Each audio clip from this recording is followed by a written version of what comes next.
Mytal saw the flare of a hauler's engine crest the rim of the trench, exhaled and relaxed a little.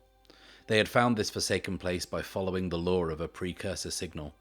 They traced it across the sector to a grave world, deep in a grey trench, gouged long ago into what had been a living city.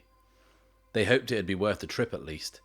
They hadn't expected something they could retire on, but whatever this thing of black iron and alien glass was, they were going to do all right. It was too bulky for the hold of their ship, and they had drawn straws. Mytal would guard the prize, whilst Althea hurried back to the station to hire a hauler. It had been 17 hours of darkness, jumping at shadows. Mytal approached with excitement as the hauler touched down, raising a cloud of grey dust. The hatch opened, and Mytal stopped abruptly as Althea, hands bound, started down the steps at gunpoint.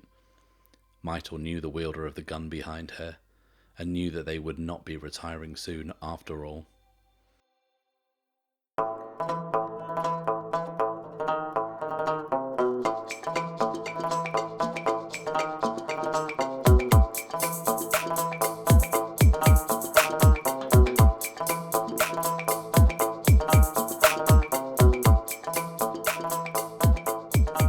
Hello, and welcome to The Bad Spot, an actual play podcast in which I, Matt Risby, and I alone am playing through Ironsworn Starforged. Did you all enjoy this week's Tale from the Drift? Well, I hope you did, because that was our very first community submission from listener Mark Pankhurst. So thank you very much, Mark, for taking the time to write that and send that in. Submissions are still open, so if you want to roll on the oracles and see what you can come up with, please get in touch via the details on the screen now. And in other exciting community news, check this out. We've got some fan art of Griff. This excellent rendition is by Twitter user NovaSTUXK. Sorry if I mauled that name, but and I think she has absolutely nailed Griff's essence here. And not only has she done these renders, here's a little animated Griff too. Hey, buddy. I think these are incredible, and I'm absolutely blown away that they've taken the time to do this. Is this how you pictured Griff at all? Let me know in the comments below. And yeah, please keep the fan art coming if you are that way inclined. Okay, so that excitement behind us, let's move on to the excitement of the session. This is session 8, and whilst our hero, Archibald, managed to avoid nearly being killed last time for a change, he has discovered a somewhat uncomfortable truth about the nature of the quest he has sworn to fulfill for the conduit, because it turns out that Blake Sutton, who we've been asked to find and give the copy of the databank to, is in fact the infamous fugitive that bounty hunters have been tracking throughout the Corvus breach. So it looks like not only have I got to find them, I have to do so before a sector load of bounty hunters find them first. So if you leave a like, subscribe, and click the bell to get notified when the next session drops, you'll be able to follow along every week and won't miss a thing.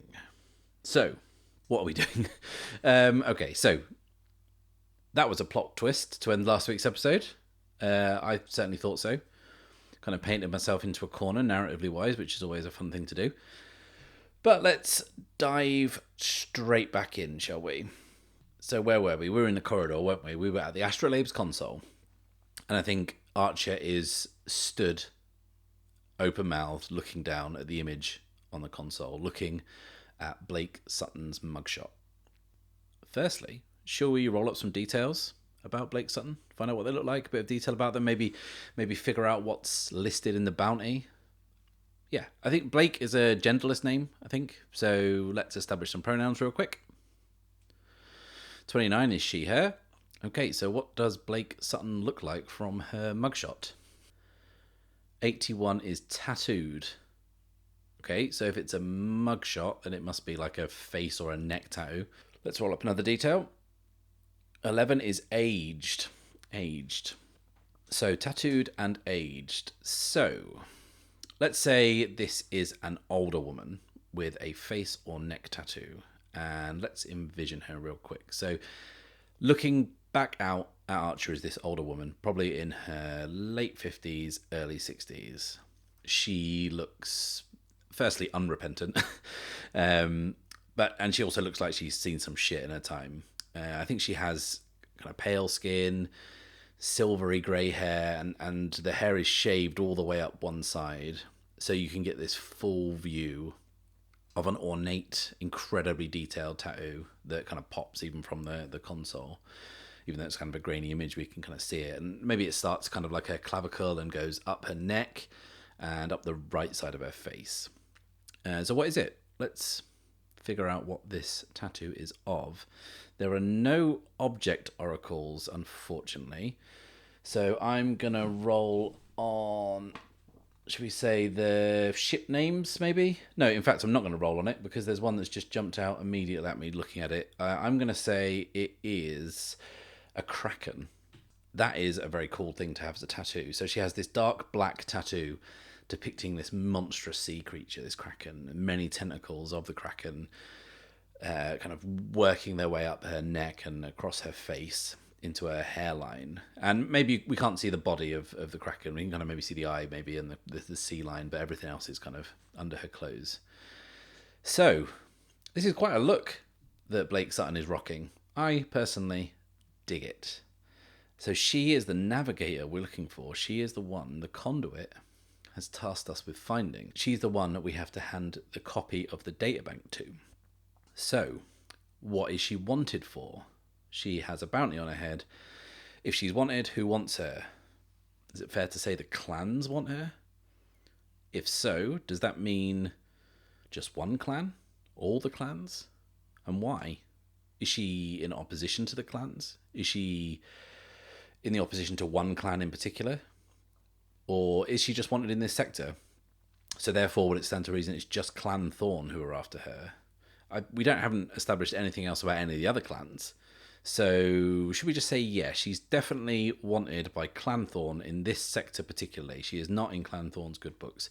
So let's say that they're the ones stumping up the bounty. So what mischief has she been up to?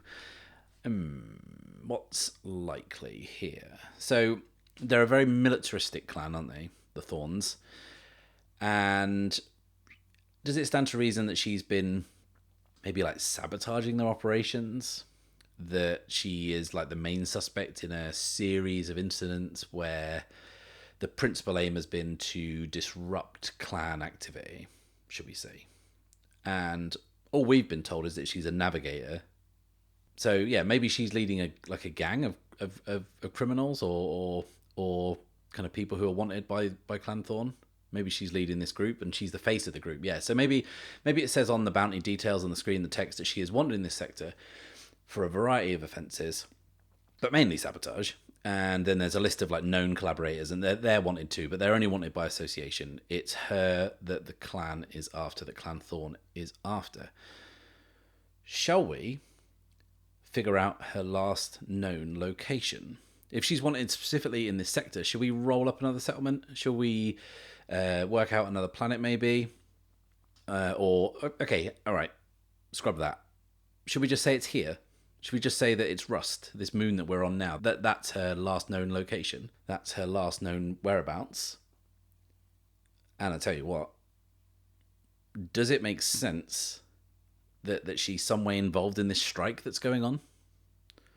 If this is the place where we've established E-drives are primarily manufactured in this sector, then surely like a shutdown of production would be a fairly big problem for Clan Thorn. But no, hang on, we established that this place is not under clan control. But let's say that this facility has received a huge contract from Clan Thorn.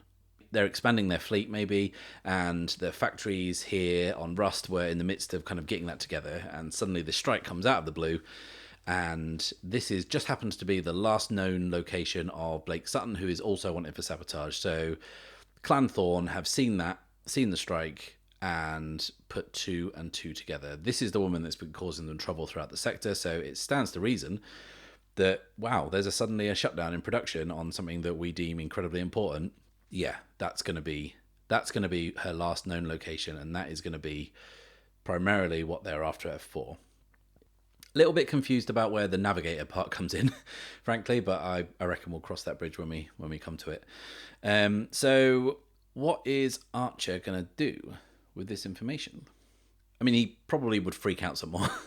He spent a lot of the last 2 episodes freaking out. I think he'd want to leave as soon as humanly possible, but the problem is he still doesn't really know where he's going. He failed to get any more navigational info from the astrolabe, and he's not going to get much further without any more detailed information. So all we have is the name of a settlement, which is Paxton Hold, and a vague direction in which to head, which is the uncharted space in the southeast quadrant of this sector. So we could just keep jumping and hope that we stumble across Paxton Hold.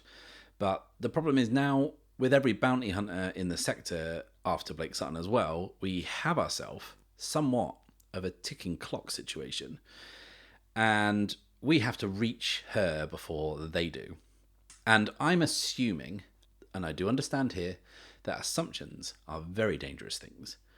But I'm assuming that as the bounty hunters are here, and it says her last known location is here, the moon of Rust, that I might be one of the few people in the entire sector who know that she's on Paxton Hold, which could be my ace in the hole. That could be the one edge that I have over everyone else. I know where she is. I just don't know how to get there, which is obviously a problem. So I think if we're thinking about what Archer's play is here, what he's going to be doing now, is I think he's going to have to play gumshoe, do a bit of detective work, and try and figure out what she was doing here, and seeing out if that provides any more clues about how I can reach Paxton Hold. So, let's say Archer returns to the canteen, that kind of mess hall area, and he grabs himself another coffee. And we established that this area was kind of like a hub of activity, and we've got these opposing sides of the strike arguing loudly and openly. So what I think Archer would do here is kind of slink off to the side and just observe. And I think what he's trying to do is, I think he wants to try and figure out who might be important in here, who might be worth talking to. Now, Archer is a kind of smart boy.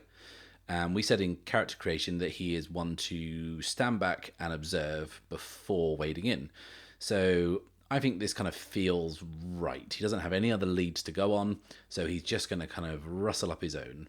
And what I'd say about this kind of the mess hall now, in the time that he's been gone, I think the atmosphere has become a bit louder, a bit more aggressive. I think that there is less reasonable debate happening, and there's more arguing. I think there's more shouting, there's more kind of pushing and shoving, and I think that tensions are running high here. So what we're going to do is, I think first, we're going to try and secure an advantage, and we're going to do that using stealth, and I think that represents Archer kind of moving towards the main hub of where the argument is, kind of maybe getting himself a seat at the bar, and kind of doing so in a way that he won't be noticed, but then he'll be in a good position so he can kind of drop some eaves and kind of listen in on what's being said more clearly. So we're going to secure an advantage, rolling plus shadow. Okay, so that is a weak hit.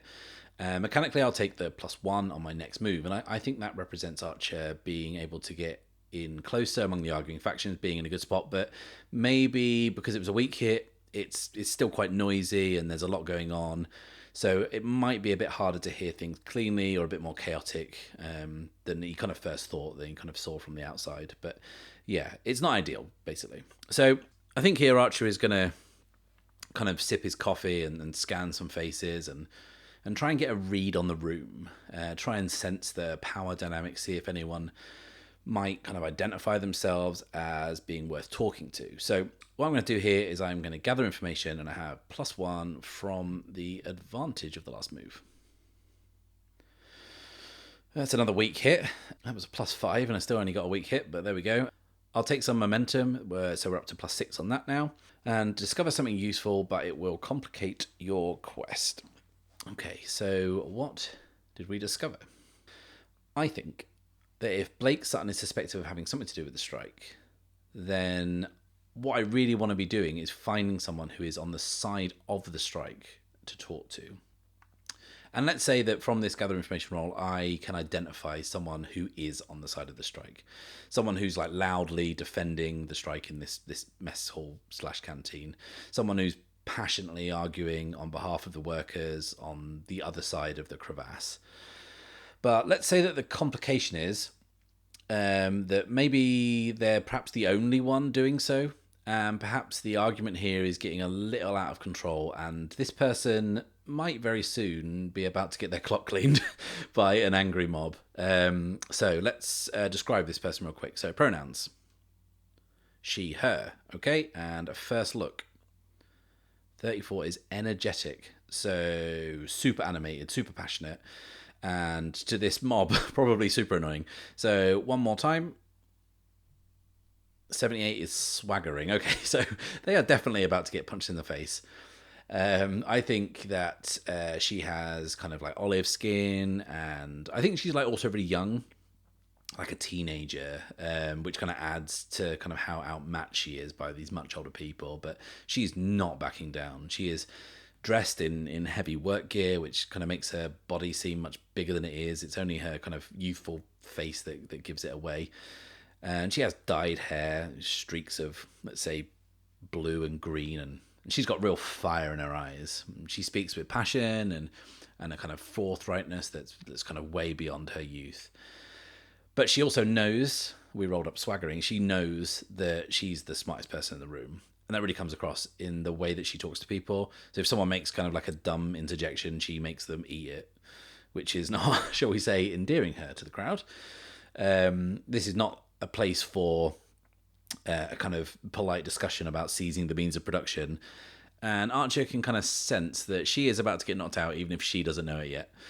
So I think the kind of argument's kind of getting more heated, and I think there's this big kind of hulking thug at the bar who kind of just shouts loudly at her, "Shut the fuck up or I'll fucking shut you up." He's obviously a poet. And the kid is like, "What an articulate riposte to the point I was making. How can I even compete against such a dazzling intellect?" And, you know, that's kind of like a red rag to a bull here. And I think the thug stands up, kind of jeered on by some of the crowd. And this guy is old, like in his 70s, but he is an absolute unit. He's probably about as wide as the kid is tall. He's got kind of long white hair that's stuck to his shirtless, milky white torso, which is also covered in scars that tell this long, sad story of violence across his body. And he walks over to the kid slowly, and the crowd parts, but the kid doesn't budge. She doesn't even flinch. She doesn't back down. He gets close and kind of stoops down, stuffing his face right into hers. "I warned you." And the kid is like, "Do it. I've got nothing left to lose." And the thug smiles, showing her this toothless grill.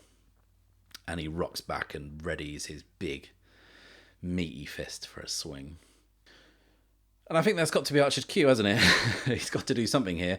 And whilst I said Archer is a smart boy who likes to sit on the periphery and work things out before rushing in, I think that maybe rushing in might be what we need here. A little bit of quick thinking, a little bit of daring do. So what I'm going to do here is I think I'm just going to shove the nearest person into the thug. And I'm just going to fling them right in there. And I'm going to try and use that as kind of a distraction to whip up a bar brawl. So I think this is definitely face danger. And I'm going to make a constructive argument that this is with trickery and deception, because I'm trying to start a brawl, in essence, as a diversion. So yes, I think this is going to be rolling plus shadow. So the thug is about to launch this haymaker at the kid, who just seems ready to take it, and Archer sees this. There's someone stood in front of him between Archer, who is kind of perched at the bar, and the fight that is about to start. And from behind, I can't tell who this person is. I'm very sorry. They are in head-to-toe work gear, like protective gear, which, well, it could come in handy if they're about to be tossed into the fray. And yeah, the thug rocks back, and Archer just throws his full weight into this person's back in the hope that they might clatter into the thug and somehow cause some mayhem. This, I understand, is a terrible idea, but at the moment it's all I've got. So I'm going to face danger. A miss. Yes, it was a terrible idea, Archer. What on earth were you thinking? So I fail, or a momentary success is undermined by a dire turn of events, then pay the price. So I'll tell you what I think happens.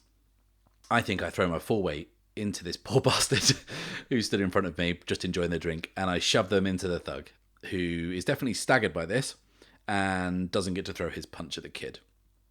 But instead of this mass brawl starting, everyone just kind of stops and turns and looks at Archer, including the thug, who is now very annoyed that he didn't get to punch someone. And the person I pushed is also very annoyed that I pushed them into this giant thug, and very annoyed that they didn't get to see this fight happen. So I guess it's Archer who's about to get his clock cleaned, and I think that's how I'm going to pay the price. So I'm going to get the living shit kicked out of me by an angry mob. So the thug comes up and gets right in Archer's face and is like, "What's your fucking problem?" And Archer kind of looks at the kid, who seems pretty surprised at this development, and says, I thought she had a few good points. And that's when the thug finally loses his patience. And I'm not going to turn this into a fight. I'm not going to enter the fray and kind of do a combat here. I think the thug just smacks Archer right in the face. This big haymaker kind of crunching him right across the jaw. And the annoyed person that I chucked into the thug also then wades in, follows up with a great big meaty blow to Archer's stomach, which makes him kind of double over, wheezing, and kind of then Archer feels himself being lifted up as the crowd starts to cheer, and the thug has him clean off the ground and he's kind of moving him across the bar, and the world is still spinning from that first punch to the face, and Archer feels himself being dragged towards the exit, and he's kind of then lifted up and launched through the air, and kind of the world turns to slow motion, and he sees the kid up ahead running out of the door ahead of him. But he's kind of not following her. He is leaving the canteen through a window that's next to the door, and he smashes through the glass and out into the corridor, and cheers ring up from inside the canteen, and he's on his back. He's kind of surrounded by broken glass, and the taste of his own blood in his mouth and nose, and kind of pain from his ribs from a few days ago is suddenly back, and he's in bad shape, frankly. So I'm going to take a hit to my health. I think 2 health is reasonable, so my health is down to a dangerously low 1. I think that's a fair trade for how stupid that plan was. But the kid didn't get punched in the face, and now Archer's lying on the floor, surrounded by glass, and maybe after some initial curiosity, but absolutely no concern on their part, the people who are moving up and down the corridor just start annoyedly kind of stepping over him, complaining that he's in the way more than anything. And he kind of takes a second to kind of gather himself and sits up, and got the glass falling off his shoulders and blood streaming down his chin. He doesn't feel great, frankly. And stood looking down at him is the kid. And she kind of looks perplexed. And she says, "Okay, so I've got questions." Well, just the one question, really. What was that about? And Archer kind of crawls, pulls himself towards the wall and props himself up into a sitting position. I hate to see polite discourse turn ugly. I didn't need saving there. I know, but I was worried about the other guy. Cut the shit, old man. What's your play? You're a smart kid. I won't insult your intelligence. I'm in a bind, and I need some information. And you seem to be the only person here with 2 brain cells to rub together. Information about what? Blake Sutton. And she kind of looks over each shoulder, kind of up and down the corridor. You don't look like a bounty hunter. You are a smart kid. She crouches down in front of him, says, "I said cut the shit, old man." And I think Archer here is just going to lay it on the line. I feel like he has no real choice but to instantly trust this person, which could be a terrible, terrible mistake, let's face it, in a day of terrible mistakes. But we're going to roll with it. He says, "Look, I need to find her before the bounty hunters do." Sure you do. I've seen what Clan Thorn are offering. It's not like that. What is it like? It's complicated. Try me. Look, can you help me or not? If you can, great, let's get on with it. If you can't, then what? Then I guess the bounty hunters will figure it out eventually, and we'll never know, will we? And I think this is going to be a compel here. Archer is asking for help. He is asking a stranger for help. He's asking this kid for help. He's trusting this kid to help him. Why? Who knows? But it's all we've got. We didn't have anyone else fighting the Strike's corner here. So this is a pretty big, important moment. He is sincere. He's desperate, but he is sincere. And he's not threatening or swindling us. So this is going to be a compel rolling plus heart. Okay, a weak hit. That'll do. So they'll do what I want, and I can take +1 momentum. So that's up to 7. But on a weak hit, their argument comes with a demand or complication. Envision their counteroffer. So she looks down at him. His nose is still streaming with blood. He looks sorry as fuck, frankly. He looks bad. And she says, "You got a ship, old man?" And she smiles. And then we cut to the two of them, and they're on the Eclipse about 10 minutes later, let's say. They're sat in kind of like the communal/medical area. And the kid is looking around, and she's like, "Well, this is a piece of shit." And Archer is sat on his bunk, and he's got some gauze stuffed up his nose, and he's administering some more of that kind of pain relief that he's been burning through these last few episodes. So I'm just going to try and heal real quickly. I'm tending my own wound, so it's plus wits or plus iron, whichever is lower. And that's always going to be iron for us, isn't it, frankly? So here goes. A miss. Fantastic. So the aid is ineffective and the situation worsens. So I'm going to say that this latest batch of pain relief, remember we synthesize it on the ship, it's just not cutting it, and it's not offering any relief at all. And I think that I burned through a few of those pens, so I think finding out that it's a kind of a bad batch, I think that makes sense that I'm going to take a hit to my supply. So my supply is down to 2. And Archer he's in pain and he's frustrated, and he chucks that last pen he tried across the room. His ribs are killing him, his nose hasn't stopped bleeding, and his jaw feels heavy, his head's foggy and ringing. He's just worn out. He has had a week. It's been a wild few days. I was starting to wonder if we'd gone too long without any danger. And here we are, smacked about, chucked through a window, trying to do the right thing. But, And I think this is, like, kind of, on a personal level, I think this is unusual as a situation for Archer, because the kid is the first person who's actually been on the ship with him since he's been out here alone. And I think this kind of makes him a bit vulnerable. He definitely feels that way anyway. Like someone's kind of getting a look behind the curtain. And this kid is smart. She's soaking in her surroundings, and she's kind of putting together this picture of who Archer is and what his situation is. And I think she can tell he's vulnerable. This is his private space, and she's this stranger suddenly in here with him too. And she says, "You been out here all on your own?" "Yeah." "How long?" "Too long." And the kid looks over at maybe the other side of the space, where maybe there used to be another bunk, or maybe it was some part of the communal space that was partitioned off, where the professor used to keep her stuff. But now that's just like storage space or something. And I think she's kind of savvy enough to read between the lines, and she doesn't push it. And the kid says, "I don't know what you need to know." Well, there's a relief. "No, I don't know what you need to know, but I know who does." "Who?" "I need to know I can trust you, which I think I do, but I need to know." "Okay, but I'm not the one whose trust you need." So I think that what we're going to say here is that the one person on Rust who knows the information that Archer needs is most likely to be the person who's leading the strike.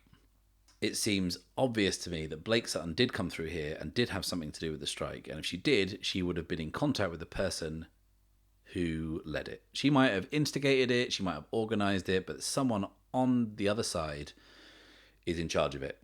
So I think the person I need to speak to is the person in charge on the other side of the bridges, on the other side of the crevasse, on the manufacturing side of this operation. That makes sense, but I am a nobody. I am a stranger to this place, and I need to do something to gain their trust. So I think that's exactly what the kid is going to ask me to do. So what precisely is she going to ask me to do? It's definitely going to be something dangerous that will aid the strike effort. So what is it going to be? So what we're going to do is we're going to roll on the oracles. We're going to roll on a few of these and just see if we can come up with something that inspires something. So 34 is fuel and 54 is hunt. Hunt, fuel. Hunt, fuel. Okay. So maybe the strikers on the other side of the bridges are running low on resources. And maybe she's asking me to help with that. Maybe. So the bridges are blockaded and you can't just fly across. And I was thinking about this. We established this last session, and in the week between recording last week and this week, it's been plaguing me. Why can't you fly across this crevasse? And what I came to, and I've kind of been thinking a lot about the TV miniseries Chernobyl. And I've been thinking about how there's that scene where the helicopter tries to fly overhead to dump the chemicals on the leak, and it gets too close and it just kind of crumples and falls out of the sky because it basically just flies into this irradiated beam that just disintegrates it. And I had this idea that Rust, this moon, where we've established there's this giant tear in the earth, in the ground, there's this big gouge that's been caused by something, and the bridges span this gap, this crevasse. And I was wondering whether whatever caused that damage was like highly, highly radioactive. And not only does it mean that passing it is kind of impossible, that also the radiation, that residual radiation that exists, is what powers the factories on the other side. So there's this kind of weird necessity that the factory has to be there because the only thing that will be strong enough to power it is this radioactive activity coming from this ground. But it also means that it's impossible except via these bridges. And these bridges are magnetic, kind of like lead bridges that can't be walked across, but they have these kind of sealed capsules that kind of shoot across them and kind of ferrying people or ferrying raw materials across. So that's it. People can't fly across and you can't walk across the bridge. And I think that this blockade that's been kind of put into effect is simply just a bit of the bridge has been disconnected from the other side. So they have basically raised this bit of the bridge so no one can cross. You can't get the kind of cargo things across. You can't get any of the people across. No one's going across until this strike is over. So that's what I'm stuffing into these plot holes for any pedants out there. So it's watertight, I tell you now. Please don't write in. So hunt fuel. I'm not going to be like hauling barrels of fuel across this crevasse, am I? So should we make fuel, in inverted commas, a bit more abstract?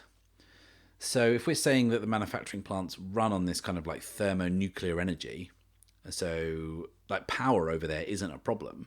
But let's just say that unless that power is regulated somehow, then it's just a total meltdown and the crevasse is just going to get a bit bigger and everything on the other side is going to disappear. And let's say that the regulation is normally done on the other side, but during the strike it has been diverted to the side that we're on, to this side. And let's say that the crime syndicate that runs this place, let's say that they are currently in control of the regulation and they are using it as leverage against them. So the kid is asking me to help her get control of the power back. And we're probably going to have to do a light bit of sabotage here. So she's asking me to join with her and I don't know who else, but we're going to have to go and sabotage this power regulation facility and that's currently being controlled by an organised crime syndicate. And that might be the biggest bit of leverage they have. So yeah.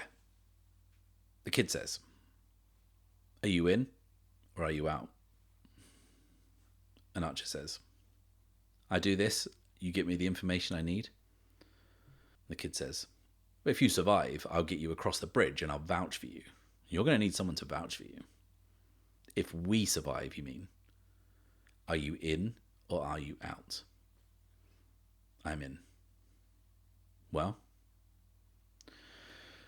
And Archer breathes this resigned sigh and reaches into his jacket and once again takes out the professor's black iron compass. And even though we're not halfway through the last one, we're going to swear an iron vow to help the kid sabotage the power regulation facility. And that's what we're going to call this. Sabotage the power regulation facility. Let's give it a rank. And I think that this job from the kid's point of view is planned. And I'm just the last piece of the equation. I'm just an extra pair of hands or some cannon fodder. So I think this is going to be troublesome. This is a side quest. So let's swear an iron vow, rolling plus heart. Okay, that is a weak hit, so I take +1 momentum. My momentum is up to 8. On a weak hit, I am determined, but begin my quest with more questions than answers. So I think this is just me feeling not entirely comfortable with being swept along again, which feels a lot like the last time I swore an iron vow, literally days ago. So what's that look like? Archer kind of looks down at his compass. And I just think he's so tired and fried and beaten up, and he's struggling to keep up with all this new information. But he closes his eyes and he closes his fingers around the compass and he swears it. And when he opens his eyes, it's the next day. He finds himself lying in his bunk, fully clothed, compass clutched tightly over his heart. He only seemed to close his eyes for half a second, but he has clearly slept for many hours. I think Archer is dangerously low on health here, and you can't just take a long rest in this game and recover. But I think without healing, we are going to struggle to do anything dangerous, and this feels like a dangerous thing we're about to do. So what I'm going to say here is that after he passed out, I think the kid slipped out and gathered some supplies or whatever, and she was going to see what she could do for me. And Archer is obviously no good to her in this state, so yeah, I think she's going to give some medical attention. And when you receive treatment from someone else, it's plus iron. I really, really need this, and I am desperate enough that I will burn my momentum to make this work, so let's do this. Okay, weak hit will do, I think, and I won't burn my momentum. I won't. The care is helpful and my health goes up too, so my health is now on +3, which is much better, but it costs time or resources. I don't have resources because I am pretty much down to fumes there, and I've slept for a considerable time. So narratively, I think losing momentum makes the most sense. So I will go down to 6 on my momentum. And so had I burned my momentum there, I would have actually got the same mechanical benefit, but I would have had to reset my momentum down to 2. Gaming the system, you see, I'm boxing a bit clever here. So yeah, so there we are. So Archer wakes feeling much better, but he is still a bit kind of discombobulated as to what time it is or how long he's been out, and he's on his own. The kid, she's not around. Archer looks at and sees some kind of different space drug packaging kind of strewn about him and figures out what's happened. And he moves into the cockpit and finds things very much as he would expect. Griff is just snoozing away there in his charging station, but there's no kid. So Archer moves down to the last place he can look, which is kind of the research bay, and he finds her there, and she's sat at a console. She's skimming through some research. His research. Professor Darwin's research. She notices him and stops immediately, like guilty. She knows. She says, "I'm sorry. Shall we?" And she gets up and she kind of looks contrite, and they leave the research bay, and Archer, before they leave, he kind of looks over it, checking that nothing is kind of too badly out of place, and then he locks the door. So they're back in the cockpit. The kid kind of throws a bundle of clothes up into Archer's chest and catches them. She says, "Put these on." And they're like heavy work overalls. And there's like a tool belt and a respirator as well. And she says, "We need to blend in." So there are 4 settlements on this side of the crevasse of this big canyon. Each of them is essentially an industrial processing plant with people living amongst the refineries. The crystal is brought down from the belt and processed in one of these 4 settlements. Life in each of these settlements is tough and dirty. And the settlements are connected by an underground transit system that runs back and forth between the 4 plants and the spaceport where we have just been. And that's where we are now. We're on this transit system, on this kind of subway. It's basic. It's crowded with workers kind of staring off into the middle distance. There's not much talk. People either look shattered from their shift ending or shattered that their shift is about to begin. So, and I think there's something that we notice here, which is there's very few older people. Like, most of the people on here are young. When you kind of look past the industrial grime that's caked on, like they're late teens, early 20s, and Archer is comfortably like the oldest person in the carriage today.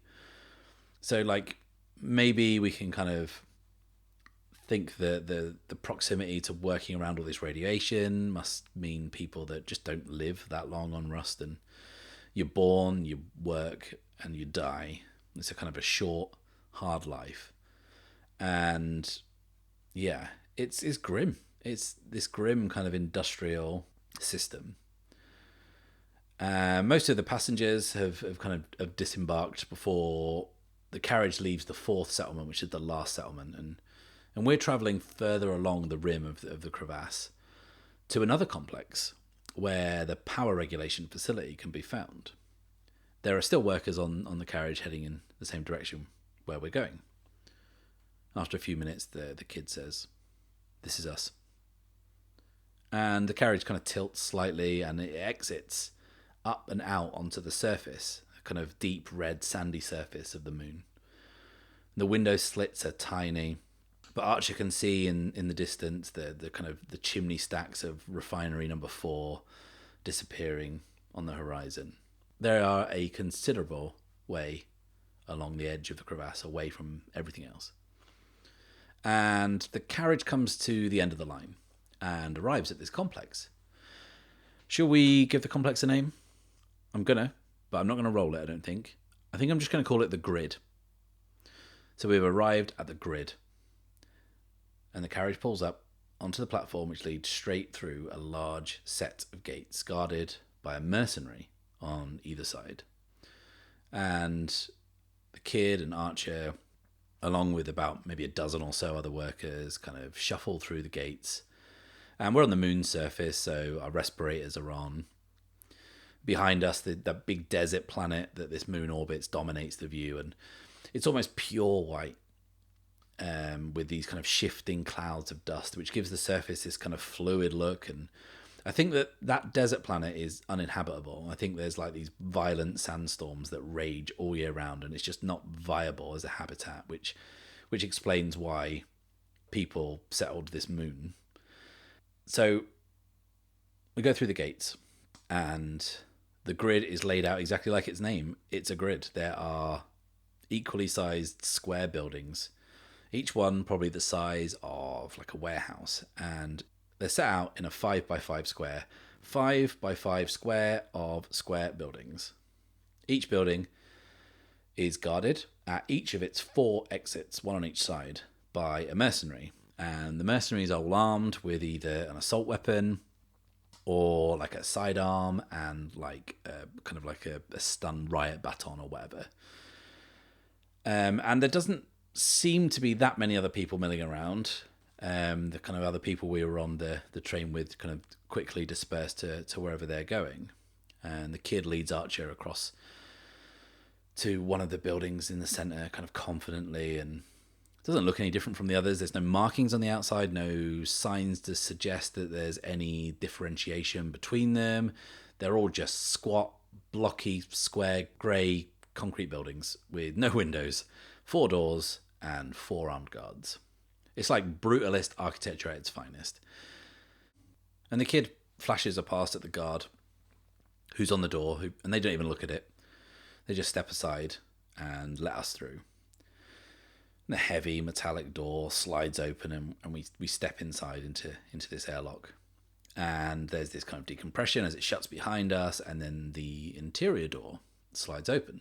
And we step out, and we're inside, and we are on this metallic catwalk. And looking down into the facility, it stretches down hundreds of meters below ground. There are maybe 6 or 7 floors visible below where Archer and the kid are now standing, all kind of made of these metallic catwalks, joined together by sets of staircases. Straight down at the bottom of this chasm is a glowing blue power core. On each floor, there are guards. Not the armed guards, not the mercenaries. These are kind of like security guards. They are armed, but with kind of stun batons rather than firearms. And they are patrolling around each floor as the workers move around them. The workers are in kind of like long brown or long grey lab coats, and they're kind of moving between these consoles that look down onto the core, and they kind of stop and tap busily on them or take notes on their data pads. And the kid pulls off her respirator and looks down into the complex, and Archer does likewise. She scans the floors, kind of like watching the movements of the guards, and she pulls out this small device, kind of a flat, black, metallic device about the size of a matchbox, very small. And she clicks it on, and a little screen lights up, and a yellow light emerges and glows slowly. She holds this device up and points it at each floor, one by one. And as she reaches the 5th floor down, a yellow light starts to flash quicker, brighter. There, 5th floor. That's where we need to be. Simple as that, huh? Simple as that. And they both look down, kind of sizing up their chances. And she says, "One more thing." "What's that?" "We only have 15 minutes until the real guard outside returns to their post." "Well, that's great. Let's get moving." And they turn to the first flight of stairs leading down to the next floor. But as they do, they come face to face with a guard. And the guard looks at the kid, then looks at Archer, then looks at the kid, and back at Archer. And then their hand slowly creeps down to the baton at their side. And the guard says, "I'm going to need to see some identification." And the kid says, "I was afraid you were going to say that." Thank you a million times for watching. Please do like, subscribe, and click the little bell icon to get notified of when the next episode drops, where we will find out and see how this shakes out next week. Until then, it's farewell and safe passage.